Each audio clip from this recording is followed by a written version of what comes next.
ជំរាបសួរបងប្អូនទាំងអស់គ្នាខ្ញុំបាទឈ្មោះឡាវហើយថ្ងៃនេះខ្ញុំចង់និយាយអំពីសារៈសំខាន់នៃការដាំដើមឈើដូចយើងបានដឹងហើយថាពិភពលោកនិងភពផែនដីរបស់យើងពីមួយឆ្នាំទៅមួយឆ្នាំមានការឡើងកម្ដៅកាន់តែខ្លាំងឡើងហើយក៏ដូចជាទីក្រុងរបស់យើងផងដែរនេះគឺជាក្រុងសៀមរាបជាឧទាហរណ៍ហើយជាទីក្រុងដែលស្រស់ស្អាតជាទីក្រុងទេសចរសម្រាប់ប្រទេសកម្ពុជានៅពេលខែប្រាំងវាពិបាកក្នុងការដើរចេញក្រៅដោយសារតែមានកម្ដៅខ្លាំងអញ្ចឹងតែយើងធ្វើដោយម្ដេចដើម្បីកាត់បន្ថយកម្ដៅនៅក្នុងទីក្រុងរបស់យើងវិធីសាស្ត្រដែលល្អជាងគេបំផុតនោះគឺការដាំដើមឈើពីព្រោះការដាំដើមឈើនឹងផ្ដល់នៅម្លប់ត្រជាក់ដល់បងប្អូនហើយបងប្អូនអាចដើរចេញក្រៅបានបាទហើយពេលនេះខ្ញុំនៅសួនពេរេងដំណាក់នៃខេត្តសៀមរាប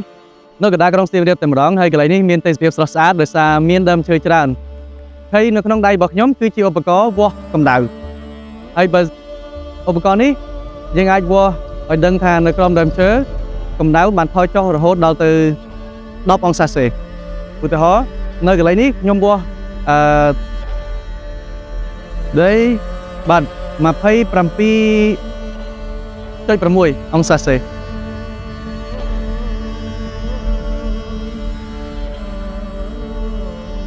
ហើយឥឡូវនេះខ្ញុំនឹងបង្ហាញបងប្អូនទាំងអស់គ្នាកន្លែងដែលអត់មានដើមឈើថាតើកម្ដៅវាឡើងប៉ុណ្ណា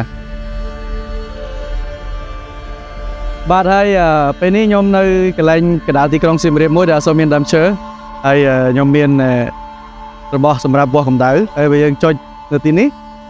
41អង្សា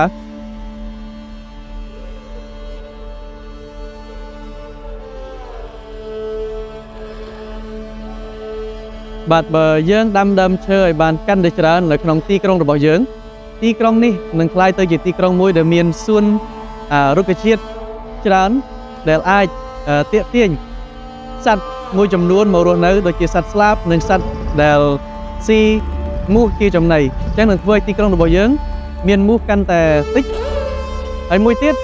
ដើមឈើក៏អាចកាត់បន្ថយនៅខ្យល់ដែលមានជាតិពុលពីព្រោះថាដើមឈើទាំងអស់នេះ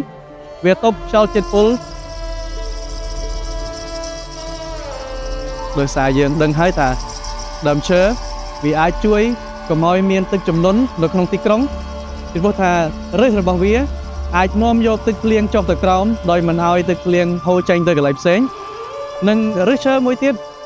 សតក៏អាចជួយទប់លំនឹងនៃដីនៅក្នុងខេត្តរបស់យើងកុំឲ្យបាក់ធ្លាក់ចូលនៅក្នុងស្ទឹង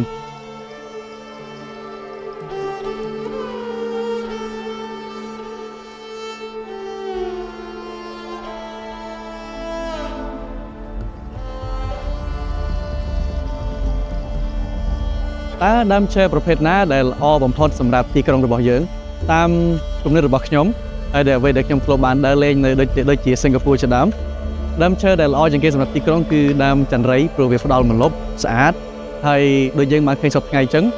នៅបាត់ដំបងជាឧទាហរណ៍តាមផ្លូវទៅលេងភ្នំបាណន់មានដើមឈើក្ងោកច្រើនមានផ្កាស្រស់ស្អាតមែនទែននៅតាមដងផ្លូវអញ្ចឹងបើសិនជាទីក្រុងរបស់យើងមានដើមឈើទាំងអស់នេះខ្ញុំគិតថាទីក្រុងរបស់យើងនឹងក្លាយជាទីក្រុងមួយដែលមានសួនរុក្ខជាតិច្រើននិងស្រស់ស្អាត